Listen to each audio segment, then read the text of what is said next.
기업 사장들도 한국을 떠납니다. 큰돈 들고 이 나라로. 여러분, 이게 진짜 사실일까요? 부자들이 한국 땅을 떠난다는 이야기는 제가 말씀을 드렸습니다. 그런데 아니 기업 사장들이 한국을 떠나다니요. 와, 이거는 제가 봐서 굉장히 충격적인 것 같습니다. 여러분, 이 지표를 한번 보세요. 국외 전출세라는 게 있습니다. 국세청에 납부해야 되는데요. 대주주가 해외로 이주할 때 국내에 보유한 주식을 매각한 것으로 간주를 하고요. 세금을 매기는 제도가 국외 전출세입니다. 예를 들어 말입니다. 코스피 지분의 1% 이상 가지고 있다. 이때 해외로 이주를 하면 세금을 매긴다는 거고요. 코스피 중에 1%는 아니더라도 금액으로 50억을 가지고 있다. 이러면 국외 전출세를 낸다는 뜻입니다. 코스닥은 2%고요. 금액은 50억으로 똑같습니다. 그런데 이 국외 전출세가 코로나 팬데믹이 끝나고 나서 굉장히 빠른 속도로 늘고 있습니다. 2020년 11명이었는데 2023년에 26명이에요. 3년 새에 136.4%, 15명이 늘어났다는 뜻입니다. 결국 말입니다. 대주주가 대한민국에 있지 않고 해외로 떠난다는 이야기인가요? 2018년만 하더라도 13명이었거든요. 2019년에 28명으로 진짜 많이 늘었었어요. 그런데 그게 지금 2020년, 2021년, 2022년, 2023년에 거쳐서 해외로 이주하는 사람들이 점점 더 커진다는 것. 이것은 어떻게 생각하면 여러분, 와, 진짜 충격적이에요. 기업의 대주주면 회사를 운영하는 사람인데 회사를 운영하는 사람이 대한민국 땅을 떠난다는 것. 이것은 어떻게 생각하면 여러분, 대한민국에 망조가 들었다. 저는 그렇게도 이야기할 수 있을 것 같습니다. 그 정도로 진짜 상황이 나쁘고 굉장히 나쁘다는 이야기입니다. 사실 대주주나 부자들이 한국을 떠나는 이유 있잖아요. 이게 뭐 상속 증여세가 좀 비쌉니까? 일본이 55%예요. 우리가 50%인데 여기다가 최대 주주 활정까지 포함하면 우리는 60%입니다. 60%. 프랑스는 45%. 미국이나 영국은 40%입니다. 독일은 30%고요. 캐나다나 호주는 없습니다. 그런데 여러분, OECD 평균이 얼마인지 보십시오. OECD 평균을 보면 13%입니다. 게다가 OECD 국가 중에 15개 배우자 자녀 과세국 평균도 26%예요. 굉장히 낮죠. 우리만 지금 50%에다가 대주주 할증까지 포함을 하면 60%. 세금 때문에 못 살겠다. 상속 2번만 했다가는 내 재산 다 날아간다. 이렇게 생각을 하니까 대한민국에 더 이상 지금 남아있을 이유가 없다. 이러면서 떠나는 겁니다. 더 심각한 것은 여러분, 이게 세율이 말입니다. 60%까지 갔다는 것도 중요하지만요. 더 중요한 게 하나 있습니다. 일본하고 우리하고 비교해도 더 중요한 게 그게 뭐냐면요. 이거예요. 상속세 면세 한도 말입니다. 미국만 하더라도 우리 돈으로 따지면 187억까지는 상속세 면세가 되거든요. 일반적으로 공제한다고 하죠. 공제 한도가 187억 원이에요. 1361만 달러 말입니다. 일본은요 30%예요. 30%. 죄송합니다. 30억이에요. 30억. 심지어 말입니다. 배우자 공제 한도는요 50%까지도 가능합니다.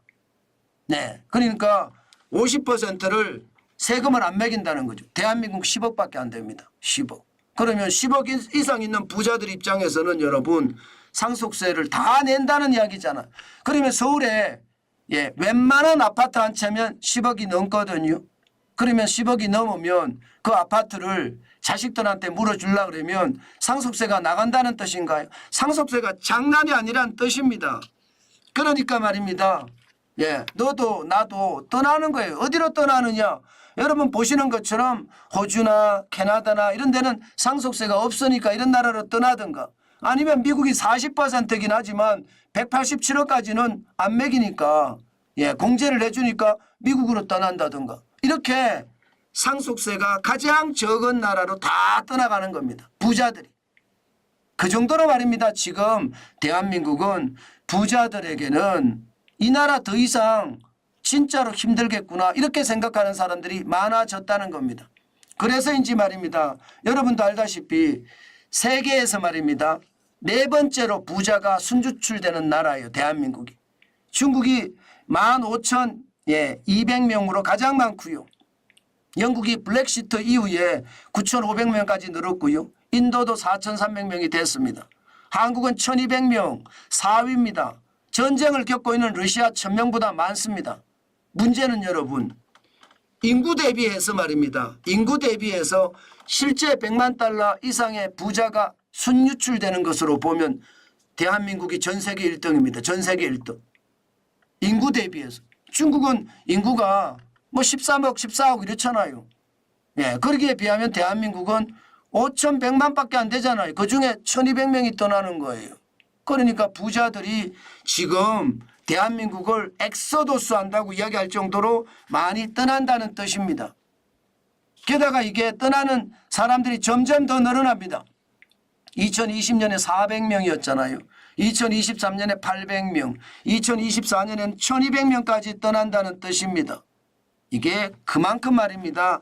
심각하다는 뜻이에요.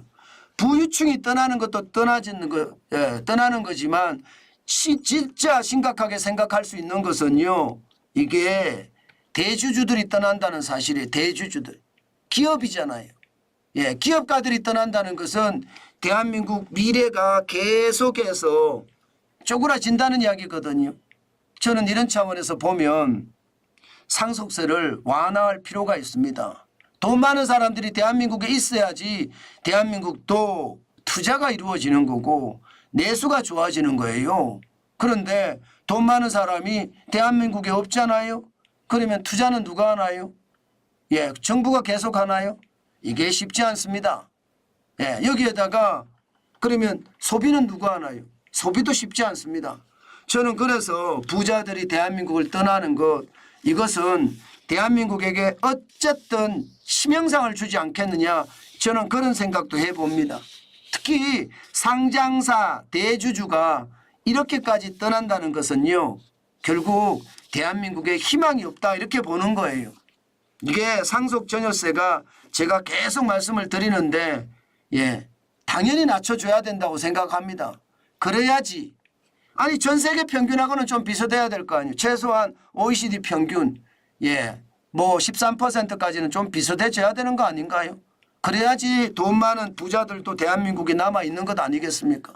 지금처럼 하면 가난한 사람들만 대한민국에 남아서 물고 뜯고 싸우는 그런 대한민국이 될까 저는 두렵습니다. 제발 국가 지도자들이 부자들이 한국에서 떠나지 않게끔 막아줘야 돼요. 부자들은 다 떠나고 가난한 사람들만 모여서 대한민국을 이끌어갈 수는 없거든요. 저는 여러분 지금 진짜 부자들이 떠난다는 것은 어쩌면 말입니다. 대한민국의 위기다. 저는 그렇게 생각합니다. 당연히 위기의 기운이 있고요.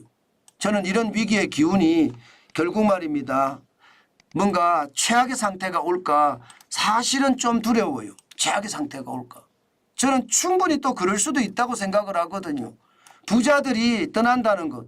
많은 사람들이 부자를 혐오하거나 부자를 싫어하거든요.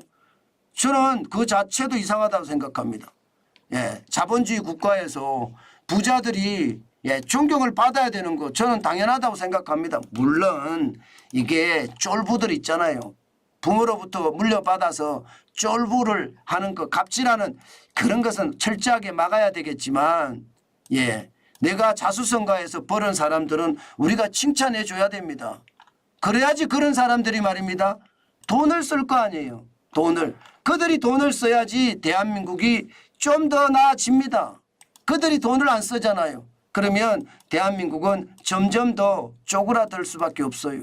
저는 그래서 부자를 혐오하는 거 굳이 그럴 필요가 있나 싶어요.